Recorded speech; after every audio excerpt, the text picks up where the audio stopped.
শেষ হলো একটি কর্মমুখর সপ্তাহ। গেল 5 দিনে ব্যক্তি, প্রতিষ্ঠান, রাষ্ট্রের প্রাপ্তিযোগ ও ব্যয়ের লেনদেন হিসাব শেষে ভাগশেষে থাকলো কি? এসব জানাতেই আমাদের আয়োজন ভাগশেষ। পুরো আয়োজনের সঙ্গে আছি সাজিদ আরাফাত। শুরুতেই জানবো আমরা প্রবাসী আয়ের খবর। চলতি বছরের এপ্রিল মাসের 28 দিনে দেশে প্রবাসী আয় বা রেমিটেন্স এসেছে 290 কোটি 80 লাখ মার্কিন ডলার, যা বাংলাদেশি মুদ্রায় 35,477 কোটি 60 লাখ টাকা। সেই বিষয়টি আমরা একটু বিশ্লেষণ করতে চাই। পুরো বিষয়টি দেখতে চাই যে এপ্রিলে কি পরিমাণ প্রবাসী আয় বেড়েছে, কত শতাংশ বেড়েছে। আমরা শিরোনাম দিয়েছি এপ্রিলে বেড়েছে প্রবাসী আয়। আমরা জানি যে মধ্যপ্রাচ্য সংকট চলছে, জ্বালানি যে সংকট চলছে সারা বিশ্বব্যাপী, তার মধ্যেও কিন্তু বাংলাদেশের অন্যতম আয়ের একটি উৎস প্রবাসী আয় বা রেমিটেন্স, সেটি কিন্তু বেড়েছে। আমরা সেই চিত্রটি একটু দেখছি যে এক বছরে প্রবাসী আয় বেড়েছে প্রায় 20%, অর্থাৎ গত বছরের এপ্রিল থেকে আজকের এপ্রিল পর্যন্ত 20% পর্যন্ত প্রবাসী আয় বা রেমিটেন্স বেড়েছে। 28 এপ্রিল প্রবাসী আয় এসেছে 1,171 কোটি 20 লাখ টাকা, অর্থাৎ এই যে 28 দিনের কথা বলছিলাম, শুধুমাত্র 28 এপ্রিল অর্থাৎ একদিনে এসেছে 1,171 কোটি 20 লাখ টাকা। চলতি মাসের 28 দিনে রেমিটেন্স যে এসেছে তার পরিমাণ 250 কোটি টাকা, আমরা বলছি 250 কোটি টাকারও বেশি। প্রবাসী আয় বেড়েছে 16.20%। 1 জুলাই থেকে 28 এপ্রিল পর্যন্ত রেমিটেন্স এসেছে 2,911 কোটি 70 লাখ ডলার, অর্থাৎ গত বছরের জুলাই থেকে এই পর্যন্ত 28 এপ্রিল পর্যন্ত যে রেমিটেন্সের হিসাব, সেটিও কিন্তু বাংলাদেশ ব্যাংকের পক্ষ থেকে দেয়া হয়েছে।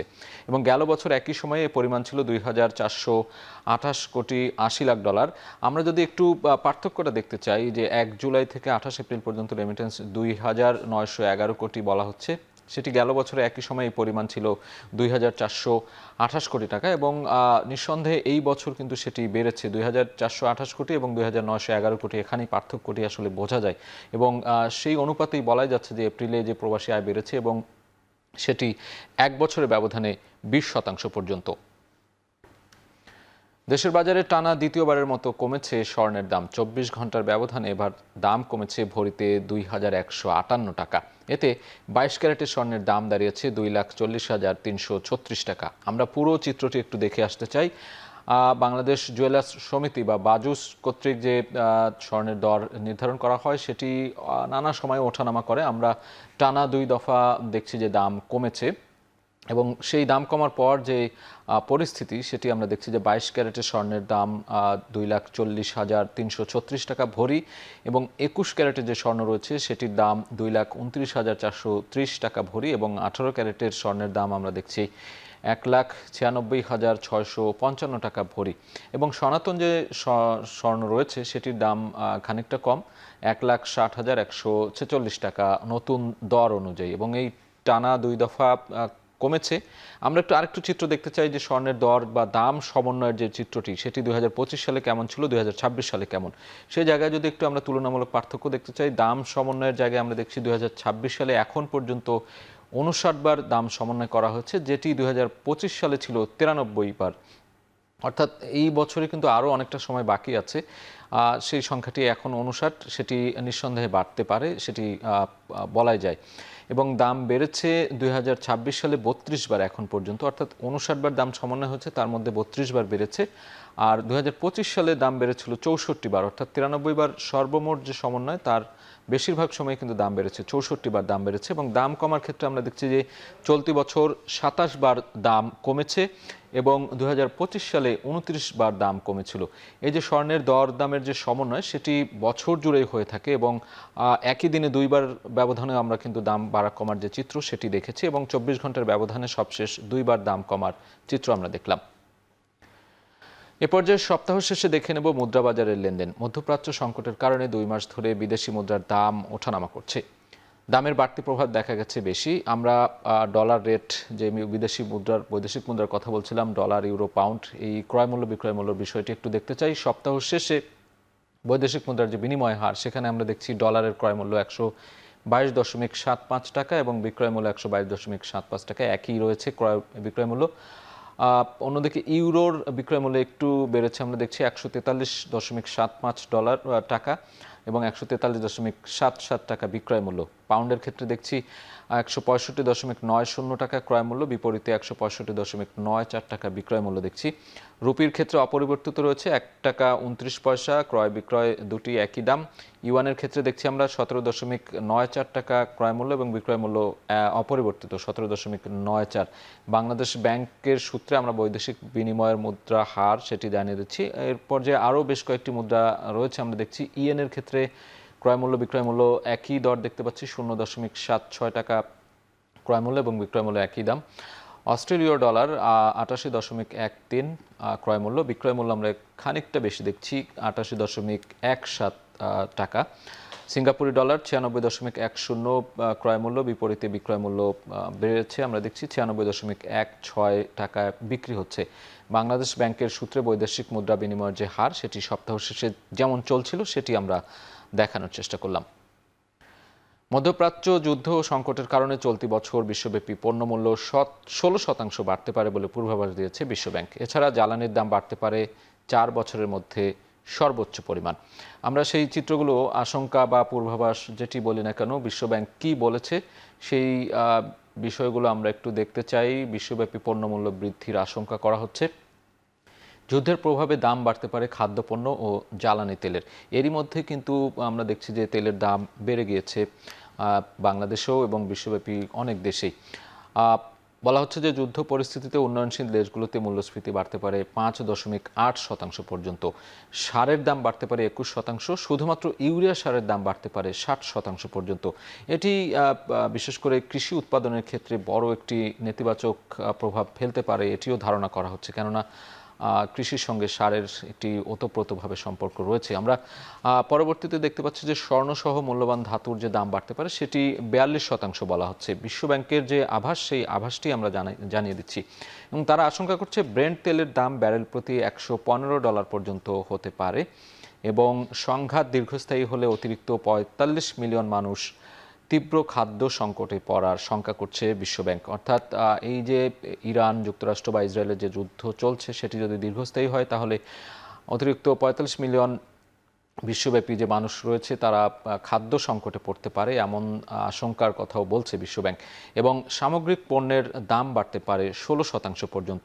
বিশ্বব্যাংকের যে পরিস্থিতি, সার্বিক পরিস্থিতি এখন বর্তমানে যে বিশ্বের, সেটিকে কেন্দ্র করেই বিশ্বব্যাংক এই আভাসগুলো দিয়েছে। তাতে করে আসলে বলা যাচ্ছে যে সামগ্রিক পণ্য কিংবা জ্বালানি তেল সব কিছুর ওপরে একটা নেতিবাচক প্রভাব পড়তে যাচ্ছে এবং সেটি মানুষের ওপর কি প্রভাব ফেলে আসলে সেটি বলা মুশকিল এখন পর্যন্ত।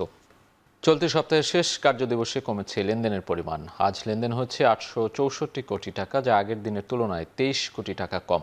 আমরা একটু সপ্তাহ শেষের যে চিত্র সেই চিত্রটি দেখে আসতে চাই। ঢাকার পুঁজিবাজারের যে চিত্র, ঢাকা স্টক এক্সচেঞ্জের সূচক ও লেনদেনের পরিমাণের বিষয়টি আমরা এখানে তুলে ধরেছি। ডিএসই এক্স ইন্ডেক্সে আমরা সূচকের পরিমাণ দেখছি 5286 পয়েন্ট এবং সেটি আগের দিনের তুলনায় কমেছে 30 পয়েন্ট কমেছে আমরা দেখছি এবং লেনদেন হয়েছে 864 কোটি টাকা। লেনদেনের পরিমাণ আমরা দেখছি যে কমেছে আগের দিনের তুলনায় 23 কোটি টাকা পর্যন্ত। এবং দর পরিবর্তনের যে হিসাব দেখছি সেটি আমরা একটু চোখ বোলাতে চাই। 113টি কোম্পানির শেয়ারের দর বেড়েছে এবং বেশিরভাগ কোম্পানির শেয়ারের দর কিন্তু আজকে কমেছে। আমরা দেখছি যে 220টি কোম্পানির শেয়ারের দর কমেছে এবং অপরিবর্তিত রয়েছে 56টি শেয়ারের দর। ঢাকা স্টক এক্সচেঞ্জের যে চিত্র সেটি আমরা দেখছিলাম। এ পর্যায়ে আমরা একটু যেতে চাই সপ্তাহের শেষ দিনে চট্টগ্রাম স্টক এক্সচেঞ্জে, সেখানেও কিন্তু লেনদেনের পরিমাণ কমেছে। এক নজরে একটু দেখতে চাই সূচক ও লেনদেনের পরিমাণ। সিএএসপিআই 14,805 পয়েন্ট, বলছিলাম সূচকের পয়েন্ট কিন্তু এখানেও কমেছে। আমরা দেখছি যে 93 পয়েন্ট কমেছে। লেনদেন হয়েছে আজকে সপ্তাহের শেষ দিনে 48 কোটি 33 লাখ টাকা এবং যেটি 24 কোটি 1 লাখ টাকা লেনদেন বেড়েছে। আমরা দেখছি সূচক কমেছে, তবে পক্ষান্তরে আমরা দেখছি যে লেনদেন বেড়েছে। এবং দর পরিবর্তনের যে বিষয়টি সেটি আমরা দেখতে চাই। 65টি কোম্পানির শেয়ারের দর বেড়েছে এবং এখানেও আজকে দেখছি আমরা চট্টগ্রামের বেশিরভাগ শেয়ারের দাম অর্থাৎ কমেছে। 114টি কোম্পানির শেয়ারের দর কমেছে এবং অপরিবর্তিত রয়েছে 20টি কোম্পানির শেয়ারের দর। সপ্তাহ শেষে ঢাকা পুঁজিবাজারে সার্বিক সূচক কমেছে 11 পয়েন্ট, মূলধন কমেছে 2000 কোটি টাকা। সপ্তাহের সার্বিক চিত্রটি আমরা একটু দেখে নিতে চাই। এই সপ্তাহে আসলে কি পরিমাণ লেনদেন হলো, বাজার মূলধন কেমন, সূচকের পরিমাণ কেমন, পুরো বিষয়টি আমরা একটু দেখে আসতে চাই। ঢাকা স্টক এক্সচেঞ্জ আমরা যদি 26 এপ্রিল থেকে শুরু করি সপ্তাহের শুরুর দিন এবং আজকে 30 এপ্রিল সপ্তাহের শেষ দিন। সপ্তাহের শুরুর দিনে আমরা দেখছি সূচকের পরিমাণ ছিল 5,316 পয়েন্ট এবং এদিন সূচক বেড়েছিল 17 পয়েন্ট।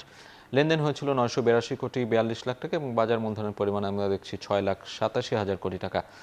27 এপ্রিল কিন্তু সূচকের পরিমাণ কমেছিল, আমরা দেখছি 15 পয়েন্ট কমেছিল, 956 কোটি টাকা লেনদেন হয়েছিল এবং বাজার মূলধনের পরিমাণ কিন্তু কমেছিল এদিন 6,83,000 কোটি টাকা। আমরা এই পর্যায়ে 28 এপ্রিলের যে সূচক পরিমাণ সেটি দেখছি 8.32 সূচকের পরিবর্তন এবং লেনদেন হয়েছে 1,026 কোটি টাকা। পক্ষান্তরে 29 এপ্রিল 5,317 সূচকের পরিমাণ ছিল এবং সূচক বেড়েছিল এদিন 8.47 পয়েন্ট, 887 কোটি টাকা লেনদেন হয়েছিল এবং বাজার মূলধনের পরিমাণ দেখছি 6,86,000 কোটি টাকা। সবশেষ আজকের যে পরিস্থিতি সেটি 30 এপ্রিল 5,286 পয়েন্ট এবং আজকে কিন্তু 30 পয়েন্ট কমেছে আমরা দেখছি। লেনদেনের পরিমাণ 864 কোটি 2 লাখ টাকা এবং বাজার মূলধনের পরিমাণ 6,85,000 কোটি টাকা। এই সব মিলে দেখা যাচ্ছে যে প্রায় 2,000 কোটি টাকার যে মূলধন, বাজার মূলধন, সেটি কিন্তু কমেছে এই পুরো সপ্তাহে। কোরবানি ঈদের আগে মশলা আমদানিতে তেমন ব্যস্ততা নেই হিলি স্থলবন্দরে। আমদানি হচ্ছে জিরা, আদা, এলাচ সহ কয়েকটি মশলা পণ্য। এদিকে স্থানীয় বাজারে কমেছে বেশ কয়েকটি মশলা পণ্যের দাম। এ বিষয়ে বিস্তারিত জানাতে হিলি স্থলবন্দর থেকে যুক্ত হচ্ছেন সহকর্মী সোহেল রানা। সোহেল, আপনার সাথে যুক্ত হতে চাই। সামনে তো কোরবানির ঈদ মৌসুমে, ঈদ মৌসুমকে কেন্দ্র করে হিলির যে স্থলবন্দরে মশলা আমদানির যে চিত্র সেটি কেমন দেখছেন?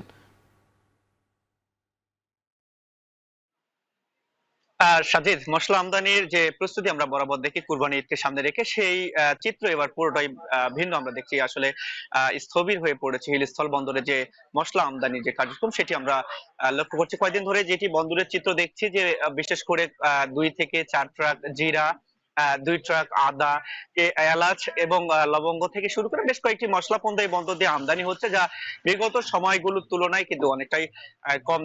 ফলে বন্দরের যে কর্মপ্রাণ চঞ্চলতা সেটি কিন্তু স্থবির হয়ে পড়েছে। আমরা লক্ষ্য করেছি এর প্রভাব শ্রমিক যারা রয়েছেন তার উপরও পড়েছে, যে আসলে মশলা আমদানি যে ব্যস্ততা সেটি এবারে ঈদের আগে কিন্তু আমরা তেমন লক্ষ্য করছি না। আমি এই বিষয়ে ব্যবসায়ীদের সাথে কথা বলছিলাম, তারা যেটি বলছেন যে আসলে মূলত এবারের কুরবানি ঈদের আগে দেশের বাজারে মশলার সরবরাহটা বেশ রয়েছে। বিশেষ করে পেঁয়াজের সরবরাহ রয়েছে, পেঁয়াজ যেহেতু আমদানি বন্ধ রয়েছে, আদার সরবরাহটাও রয়েছে। ফলে কিন্তু এই যে পণ্যগুলোর চাহিদা কিন্তু কিছুটা কম রয়েছে, যার কারণে তারা কিন্তু বন্দর দিয়ে কিন্তু ভারত থেকে কম আমদানি করছে। আমরা বিশেষ করে লক্ষ্য করছি যে বন্দরে যে আহ, স্থানীয় যে মশলার দোকানগুলো রয়েছে সেখানে আমরা খোঁজ নিয়ে যেটি দেখেছি আজকে, সেই জায়গাগুলোতে মশলা পণ্যের যে দাম, সে দামেও কিন্তু অনেকটাই স্বস্তি রয়েছে। আমি একটু জিরার দাম যদি আপনাকে বলতে চাই, যে জিরা 580 টাকা 2-3 দিন আগেও বিক্রি হয়েছিল বন্দরে, সেটি বিক্রি হচ্ছে 576 টাকা কেজি দরে। এছাড়া আপনার এলাচ যেটি রয়েছে, সাদা এলাচ, সেই সাদা এলাচ 4600 টাকা 4600 টাকা কেজি দরে বিক্রি হলেও সেটি কেজিতে 100 টাকা কমে 4500 টাকা কেজি দরে বিক্রি হচ্ছে। এছাড়া যে কালো এলাচটি রয়েছে সেটির দাম অপরিবর্তিত রয়েছে, সেটি 2500 টাকা কেজি দরে বিক্রি হচ্ছে এবং অন্যান্য যে মশলা পণ্যগুলো রয়েছে সেগুলোর দামও কিন্তু বেশ স্বাভাবিক রয়েছে। এটি কিন্তু সাধারণ ক্রেতাদের জন্য আসলে স্বস্তির খবর। তবে ব্যবসায়ীরা বলছেন আসলে আমদানির যে সুযোগ সুবিধা বন্দরে সেটি না পাওয়ার কারণে তারা কিন্তু ভারত থেকে এই যে মশলা পণ্যের আমদানি সেটি পরিধি তারা বাড়াতে পারছে না। ফলে বাণিজ্যের যে স্থবিরতা বন্দরে সেটি কিন্তু আমরা লক্ষ্য করছি। সব মিলে বলা চলে যে আসলে কুরবানি ঈদের আগে তেমন একটা মশলা পণ্য নিয়ে ব্যস্ততা নেই বন্দরের ব্যবসায়ীদের মধ্যে। হিলি স্থলবন্দর থেকে যুক্ত ছিলেন সহকর্মী সোহেল রানা। এদিকে দেশের বৃহত্তম স্থলবন্দর বেনাপোলে রাজস্ব ঘাটতি দিন দিন বাড়ছে। আমদানি পণ্যে মিথ্যা ঘোষণা ও ঘোষণা বহির্ভূত পণ্য প্রবেশের ঘটনা উদ্বেগজনক হারে বাড়ায় এই সমস্যা হচ্ছে। 2025-26 অর্থ বছরের প্রথম 9 মাসে বিভিন্ন অভিযানে প্রায় 25 কোটি টাকার রাজস্ব ফাঁকির তথ্য উদ্ঘাটন করেছে কাস্টমস কর্তৃপক্ষ। এসব নিয়ে আরও জানাতে যশোর থেকে যুক্ত হচ্ছেন সহকর্মী রিপন হোসেন। রিপন, ঘোষণা বহির্ভূত পণ্য প্রবেশ কেন বাড়ছে এবং এই যে রাজস্ব ফাঁকির কথা বললাম সেটি নিয়ে আসলে কর্তৃপক্ষ কি বলছে, কি তথ্য আছে আপনার কাছে?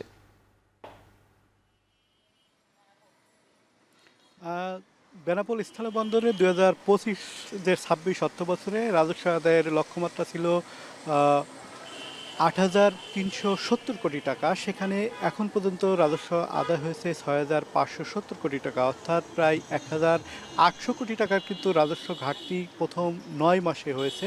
এবং আমরা দেখেছি যে এই সম্প্রতি সময়ে প্রায় 15টি মিথ্যা ঘোষণার যে চালান সেটি আটক হয়েছে। অর্থাৎ মিথ্যা ঘোষণা বলতে বিভিন্ন কেমিক্যাল রয়েছে, সেখানে বলা হয়েছে যে এই যে গাড়িগুলো রয়েছে সেই গাড়িগুলোতে অন্য পণ্য রয়েছে। অর্থাৎ যদি মাছ থাকে তাহলে বলা হয়েছে খাদ্য রয়েছে, যদি খাদ্য থাকে মাছ রয়েছে, এরকম মিথ্যা ঘোষণা দিয়ে কিন্তু পণ্য নিয়ে আসছে। অর্থাৎ যেগুলোর কস্ট বেশি, রেভিনিউ বেশি পায় সরকার, সেইগুলো বাদ দিয়ে যেগুলো রেভিনিউ কম দিতে হয় সরকারকে, সেইগুলো পণ্য কিন্তু এই বন্দর দিয়ে নিয়ে আসা হচ্ছে। এতে প্রায় 25 কোটি টাকার কিন্তু যে ঘাটতি সেটি হয়েছে এই কয়েকদিনে, প্রায় 9 মাসের মধ্যে। আমরা দেখেছি যে 25 কোটি টাকার যে ঘাটতি হওয়ার ফলে এই বন্দরে কিন্তু রাজস্ব ঘাটতিও দেখা দিয়েছে, এবং এই রাজস্ব ঘাটতির কারণে বিভিন্ন সমস্যা হচ্ছে। আমরা দেখেছি যে বন্দর কেন্দ্রিক যে ব্যবসা বাণিজ্য সেটি আসলে কম হচ্ছে। তো ব্যবসায়ী যেটি বলছেন যে বন্দরে যে মিথ্যা ঘোষণা দিয়ে বন্দরের একটি দুর্নাম হয়ে যায়, সেক্ষেত্রে তারা বলছেন যে এই মিথ্যা ঘোষণা দিয়ে পণ্য আনলে তাদের সমস্যা হয়। কাস্টম কর্তৃপক্ষ যদিও বলছেন যে কোনো ছাড় নয়, তারা বলছেন যে বন্দর দিয়ে যদি কেউ মিথ্যা ঘোষণায় পণ্য নিয়ে আসে তাহলে তাদের বিরুদ্ধে ব্যবস্থা নেবেন। সব মিলে আসলে যারা ব্যবসায়ী রয়েছেন তারা বলছেন যে এভাবে পণ্য আসলে তাদের ব্যবসা বাণিজ্য করতে সমস্যা হয়। তো এই ছিল এখান থেকে আমার কাছে সর্বশেষ সাজিদ তারাপাত। বেনাপোল স্থলবন্দর থেকে সরাসরি যুক্ত ছিলেন সহকর্মী রিপন হোসেন। দর্শক, শেষ করছি আজকের ভাগশেষ। এখন টেলিভিশন ওয়েবসাইটে দেখতে ভিজিট করুন www.ekhon.tv। এছাড়া ফেসবুকে দেখতে ভিজিট করুন facebook.com/tv.ekhon। ইউটিউবে দেখতে ভিজিট করতে পারেন youtube.com/c/ekhontv।